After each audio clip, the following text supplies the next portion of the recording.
What do you think of the new manager's potential? Said William. I really like him, mate. Honestly, since he's come into the club, I think it's fair to say we've all felt a little lift, right? And, all the training footage looks great. The players seem really positive about him. But there's a couple of things we have to be honest about, right? This is a big step up for Andoni. And that's why I'm so adamant that I want him to have the squad that he needs. So we'll get into the fitness side in a little bit and why that's important. But he's also coming into a team now for probably one of the first times in his career where he's going to have to play twice a week or have a team that rotates twice a week. And that's going to take some doing. Specifically because we know what a high intensity he plays with, and we know that that's going to have an impact on the players. I mean, he said himself so far, the players are only able to really do 30 minutes of the kind of intensity that he'd like, and that was said as recently back as the last game. So, yeah, that's why I'm adamant he needs bodies, and he needs credible options, and he just doesn't seem to be getting any. And that's not good enough. Because you can't just keep saying, well, if everybody magically stays fit, if all the kids magically become, I don't know, messy overnight, then we'll be grand. The truth of it is, our squad isn't big enough. It will cost us over the course of a season. And obviously, that will come back on the manager because that's where frustration usually comes. And I don't want that to happen to him. So I really rate him, William. I'm really excited that he's here. But I'd be even more excited if I went into the season as a fan feeling like, yeah, we're ready. We're ready to go, but we're not. And we're a long way from it, in my opinion. We're talking about basic stuff here. And we all said we wanted another attacker. We wanted to bring in a defender. And we've got one in. And I think I've been fairly flexible about that as an idea as well as a fan. I'm not throwing my toys out with a pram over it. It's a credible option. Right back's a piss take. Central midfield's a piss take. And we still haven't got it sorted. And again, that's without building out the squad. Adding depth to the squad. Have we done that at all in this window? You can maybe make an argument. I wouldn't even say players coming back, but you could make an argument that Nioni might be able to step up. Rio will get more minutes. Maybe Kuma steps up, although I think he'll probably go on loan. So I don't really see where the extra squad depth is coming from. Now, we may get Nduko back in January from his loan. That would be great. But all in all, I struggle as a fan to look at this objectively, look at the depth of our squad and think, yeah, we have enough there for the season. We absolutely don't. We didn't last year, and we've not done anything to correct course. And again, we're going to have a coach who plays a higher intensity of football, which is going to have an impact on fitness levels. Stevie boy, at what point of the Liverpool transfer window Liverpool decide to move all in deadwood that's at the club? I would imagine it'll be late. Now, I do have a little bit of information that I can bring to the table today. So what I can say is that Ward and Woodfine were both in Liverpool's offices in London for contract talks, or for talks, actually, scratch the word contract, that's not fair, for talks with Curtis Jones' agent and McAllister's father.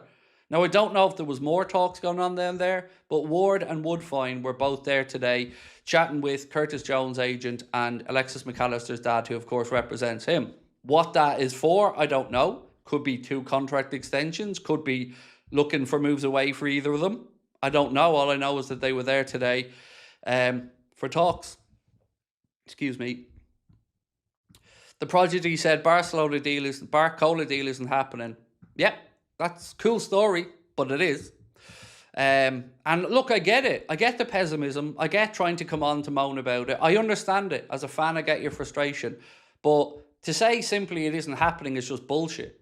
And you're going to be wrong about it. So, I don't know what else to say to you, mate.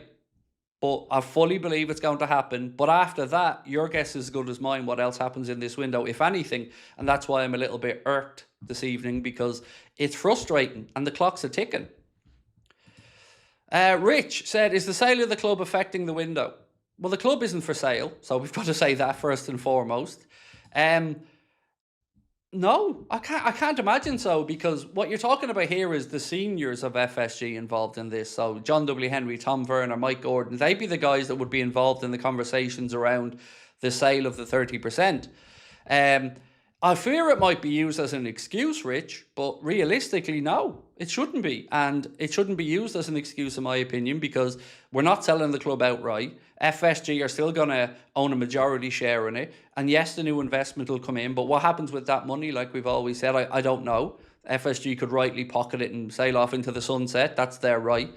So no, I don't view that as a valid excuse, mate, as to why the window has not been what it should be. Now, I fear what we're going to hear is a few things. We're going to hear about the late sacking of Arne Slot and having to pivot the market, but that is what it sounds like. Just another excuse and not good enough. Respectfully, we need to be patient with the recruitment. The attackers will not come until after the Super Cup and new PSG signings. So you say attackers. I don't know about the plural of that one, my friend. And I'm absolutely patient about Barcola, and I've never said that I'm not. It is obviously frustrating that we haven't moved it along, but at what point then, to just kind of flip your question back, at what point should we panic? Is 10 weeks of a 13-week window not enough time to think we should be going in the right direction?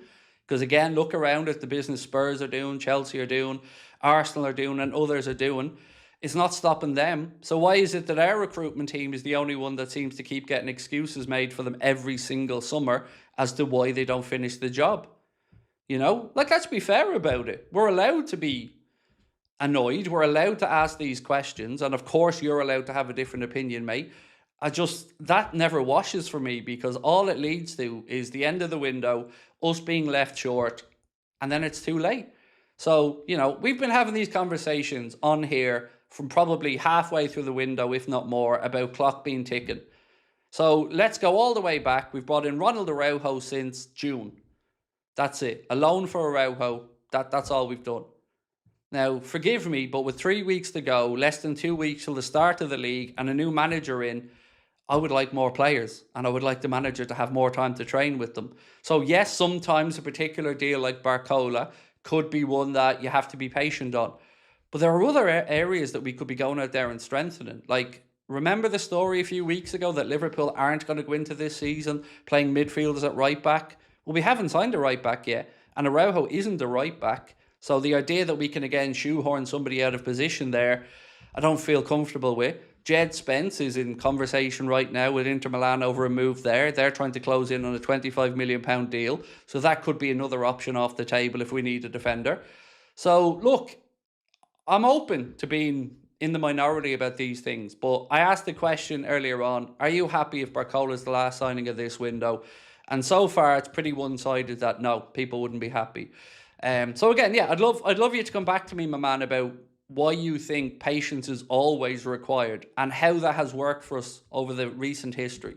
Like, let's look at Mark Gay last year. That was one of the later parts of the window. How did that go for us? He's now a Manchester City player. So I just don't understand,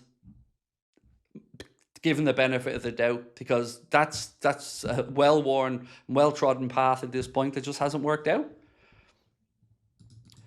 Mr. Sharples, how are you? Lola of AI just announced Douay, the right back, is on strike. He only wants Liverpool.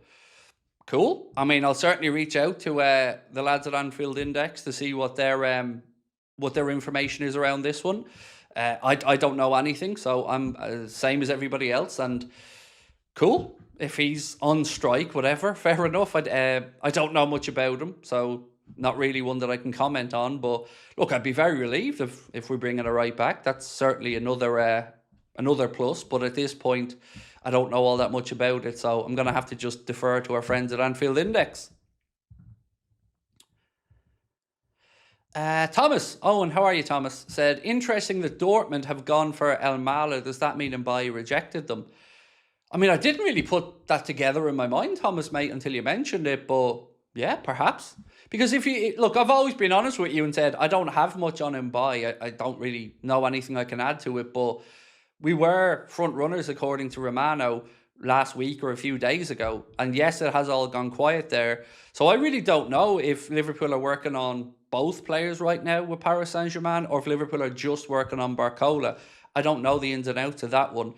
But it's a fair point. Like, if they are looking at Saïd El Mala, is that as an alternative? Now, there's also another point where maybe they're working on multiple deals at once to make sure that if the first one doesn't happen, they have a backup. For instance, Arsenal have been doing that quite a bit as well with Andrea Berta, working on multiple deals in each position and then kind of deciding late which one they go for. But I like the thought process, Thomas, and thank you, my man. Chad, how are we? Always a pleasure, sir. Hey, Craig, thank you for doing all the legwork on the signings and transfers. Oh, look, mate, I'll finish your comment in a second, Chad, but I'm a bit frustrated that I can't bring more to you.